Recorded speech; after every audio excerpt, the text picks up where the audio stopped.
के जंतर मंतर पर महिला पहलवान जिस तरीके से मौजूद हैं और लगातार बीजेपी की सांसद बृजभूषण सिंह के खिलाफ मोर्चा खोला जा रहा है। बृजभूषण सिंह, जी हां, जिनका विवादों से पुराना नाता रहा है। जंतर मंतर पर जो महिला रेसलर, महिला पहलवान मौजूद हैं, उन्होंने बृजभूषण पर कई बड़े आरोप लगाए कि कैसे कुश्ती के नाम पर उनके साथ यौन शोषण होता है, कैसे उनके साथ बृजभूषण यौन शोषण करता था।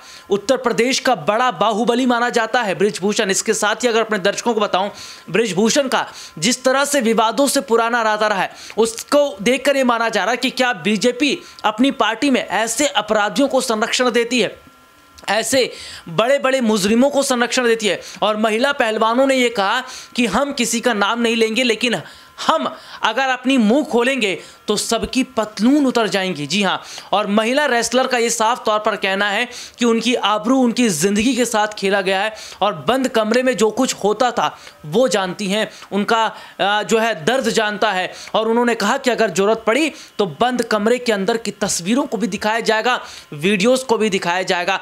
लेकिन बात करें बृजभूषण सिंह की, कौन है बीजेपी के सांसद बृजभूषण सिंह और कैसे इनका विवादों से एक बड़ा रिश्ता है, देखिए रिपोर्ट। उत्तर प्रदेश की सियासत के बाहुबली और पहलवान बृजभूषण शरण सिंह एक बार फिर चर्चा में है। भारतीय जनता पार्टी सांसद बृजभूषण शरण सिंह कभी अपने बयानों के लिए तो कभी अपनी दबंगई के लिए चर्चा में रहे। आज हम बात बृजभूषण सिंह के उन मामलों की करेंगे जो उनकी दबंगई से ताल्लुक़ रखते हैं और उनकी छवि बाहुबली नेता के तौर पर बनाते हैं। बृजभूषण शरण सिंह के विवादों की बात करें तो एक तरफ कट्टर राम भक्त और राम मंदिर आंदोलन के प्रमुख चेहरों में रहे हैं।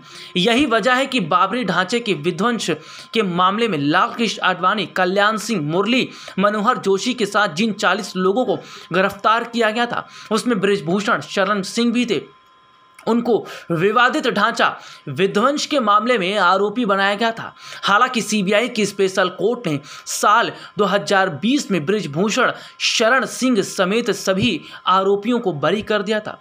बृजभूषण शरण सिंह का अंडरवर्ल्ड कनेक्शन भी बताया गया और टाडा एक्ट में जेल भी जा चुके हैं। अंडरवर्ल्ड डॉन दाऊद इब्राहिम के बहनोई इब्राहिम कास्कर की हत्या करने वाले अरुण गवाली गैंग के शूटर शैलेश हल्दनाकर और विपिन की जिन शूटरों ने हत्या की थी, उनको शरण देने का आरोप बृजभूषण शरण सिंह पर लगा था। हालांकि सीबीआई ने जांच में बृजभूषण शरण सिंह को क्लीन चिट दे दी थी और कोर्ट से भी बृजभूषण शरण सिंह बरी हो गए थे।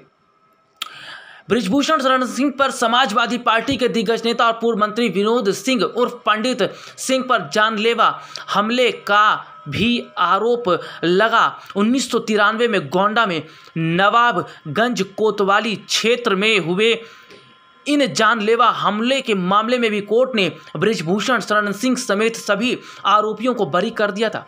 कहा गया कि इस केस में मुख्य गवाह पंडित सिंह कभी गवाही देने नहीं गए और बृजभूषण सिंह ने इसे राजनीतिक साजिश बताया था। 2014 में बृजभूषण शरण सिंह पर अयोध्या के राम जन्मभूमि कोतवाली में एफआईआर दर्ज कराई गई थी। पुलिस ने जांच के बाद बृजभूषण शरण सिंह के खिलाफ चार्जशीट लगाई और निचली अदालत ने नोटिस भी जारी किया। लेकिन बृजभूषण शरण सिंह ने इस मामले में हाई कोर्ट की लखनऊ बेंच में पुलिस की पूरी कार्रवाई को चुनौती देते हुए कहा कि सरकारी आदेश की अवहेलना के मामले में सीधे एफआईआर नहीं हो सकती। सरकारी अधिकारी सिर्फ परिवाद दायर ही कर सकता है। मामले की सुनवाई करने के बाद जुलाई 2022 में ही हाई कोर्ट में जस्टिस डीके सिंह की बेंच ने केस को ही रद्द कर दिया। आपराधिक इतिहास की बात करें तो साल 2019 में बृजभूषण शरण सिंह की तरफ से लोकसभा चुनाव में दिए गए हलफनामे के अनुसार उन पर 4 मामले दर्ज हैं, लेकिन किसी में भी सजा नहीं सुनाई गई। इन 4 मामलों में एक मामला अयोध्या में विवादित ढांचा विध्वंस का था, जिसे सीबीआई की स्पेशल कोर्ट ने बरी कर दिया। दूसरा मामला गोंडा के नवाबगंज कोतवाली में हत्या के प्रयास का दर्ज था, जिसमें सपा के पूर्व विधायक पंडित सिंह ने एफआईआर दर्ज करवाई थी, लेकिन कोर्ट ने सभी आरोपियों को बरी कर दिया। तीसरा मामला राम जन्मभूमि अयोध्या कोतवाली में सरकारी आदेश की अवहेलना करने का दर्ज करवाया गया था। हाल ही में सांसद सांसद बृजभूषण शरण सिंह का एक वीडियो आया सामने जिसमें खिलाड़ी को मंच पर ही थप्पड़ मारते नजर आ रहे थे। रांची में राष्ट्रीय कुश्ती चैंपियनशिप के दौरान बृजभूषण शरण सिंह ने एक युवा पहलवान को थप्पड़ जड़ दिया था। रांची के खेल गांव में शहीद गणपत राय इंडोर स्टेडियम में राष्ट्रीय कुश्ती चैंपियन प्रतियोगिता के दौरान की यह घटना घटी थी। हालांकि अब देखना होगा कि बृजभूषण सिंह के खिलाफ क्या कानूनी कार्रवाई की जाएगी और बीजेपी क्या बड़ा कदम उठाएगी। ये रिपोर्ट आपने देखी जिसमें विस्तार से अपने दर्शकों को दिखा रहे हैं कि कैसे, जी हाँ, पहलवानी के नाम पे देखिए, पहलवान की अगर मैं बात करूं तो भारत के अंदर हम ये देखते हैं कि कुश्ती बहुत पहले से एक बहुत अच्छा खेल है।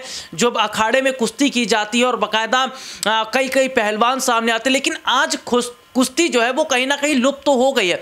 लेकिन कुश्ती की आड़ में महिला पहलवानों की जिंदगी, उनकी आबरू के साथ जिस तरीके से खेला जा रहा है, ये कतई ठीक नहीं है। अच्छा, कुश्ती को लेकर अगर मैं बात करूं तो कई फिल्में भी बन चुकी है। जैसे आमिर खान की फिल्म की अगर हम बात करें तो जिस तरीके से उनकी दोनों बेटियां कुश्ती किया करती थी, तो ये देखने को मिला कि कुश्ती को जो है वो बढ़ावा देने की कोशिश की गई। लेकिन हमारे समाज देश में बृजभूषण सिंह जैसे ऐसे बड़े नेता बाहुबली हैं जो कुश्ती की आड़ में यौन शोषण का काम, गलत धंधा करते हैं और जो रेसलर महिलाएं या तमाम जो रेसलर है उनका उत्पीड़न करते हैं। अब देखना होगा कि क्या बृजभूषण सिंह अपने पद से इस्तीफा देंगे और पूरी सच्चाई सामने आती है तो क्या जेल भी होगी, गिरफ्तार भी होगी। आज के लिए इतना ही, आपसे फिर दोबारा मुलाकात होगी, तब तक के लिए इजाजत दीजिए, नमस्कार।